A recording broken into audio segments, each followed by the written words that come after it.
stand at the brink, and if we look back, we may still return to comfort, to grammar, to the stream of sentences that sings us to sleep. But if we go forward, there is no comfort, only the raw, cold realization that everything we know may be framed, that the very act of knowing may be coerced. So I ask you, shall we go forward, or shall we speak no more? The choice, as ever, will be made in English, and it will sound perfectly. Let us speak of the first clue.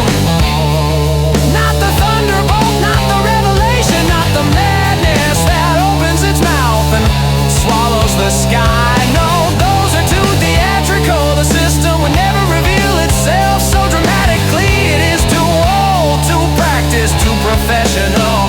It does not shout, it hums.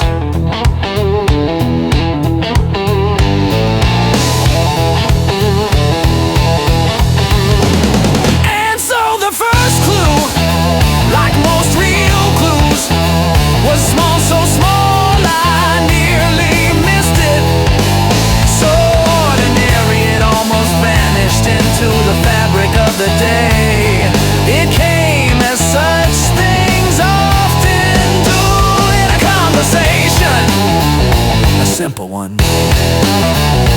Someone, an acquaintance perhaps, or a colleague or a cousin at a backyard table with plastic cups and potato salad, asked a question, something like, why would they do that? Or that doesn't make sense, why would anyone want people to be confused? Or perhaps it was even simpler, well, that's just how people are.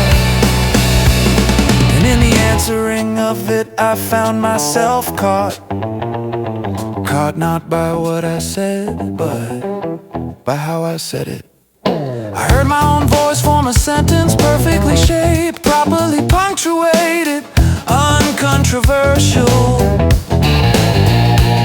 And as the words fell out of my mouth, I felt a chill as though something else had spoken through me. A phrase I had never thought deeply about, a phrase I had heard 1,000 times, a phrase that required no defense and permitted no questioning.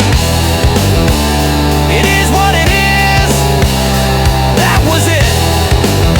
That was the phrase. It is what it is. A linguistic cul-de-sac, a dead end dressed in serenity, an incantation posing as resignation. And I heard it, truly heard it. For the first time I heard the mechanism, not the meaning, the function. Because it is not a phrase that informs, it is a phrase that halts. It does not open thought, it closes it. It is the linguistic equivalent of a tranquilizer dart, spoken gently, offered kindly, received gratefully, and it shuts the door softly on doubt. And then I began to notice more phrases that end inquiry rather than begin it. Everything happens for a reason, let's not overthink it. You're just being negative, don't make this complicated. That's above your pay grade. Don't shoot the messenger, that's just how the world works. Trust the science, each one a valve, each one a governor on thought, each one offering a release of pressure, a release away from the unbearable friction of thought rubbing against its own bounds. And that was the first clue. Not a lie, not a mistake, but a phrase that functioned not to say something, but to stop something.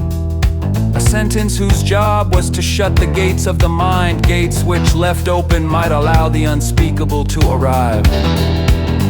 I began to see these phrases everywhere. Not only in conversation, in school books, in news articles, in corporate handbooks, in church sermons, in children's cartoons. Little mechanisms of redirection, of appeasement.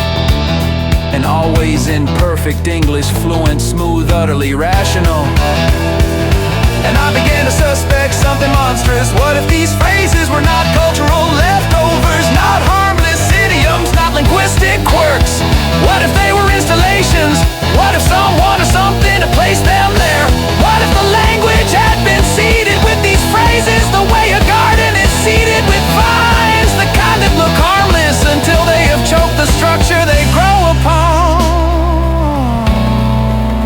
And if that were true, if these were not just sentences, but subroutine, little traps inside the operating system, then that meant that the language itself was behaving like a living thing. A living thing that defends itself, that erases deviant thought, that silences dissent before it is even born, that tranquilizes suspicion, that redirects inquiry down safe, soft corridors, that comforts you with cliches while binding you in a loop.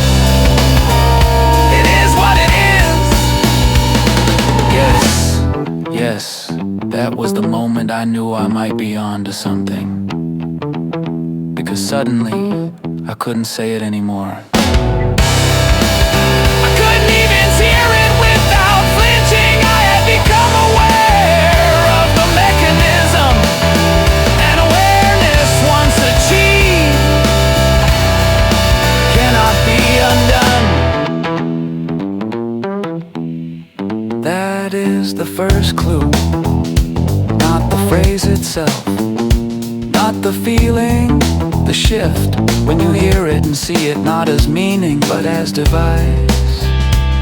It is the moment when the sentence no longer carries you forward, but makes you stop and look backward into the sentence itself. And when that happens, when you catch the language acting like a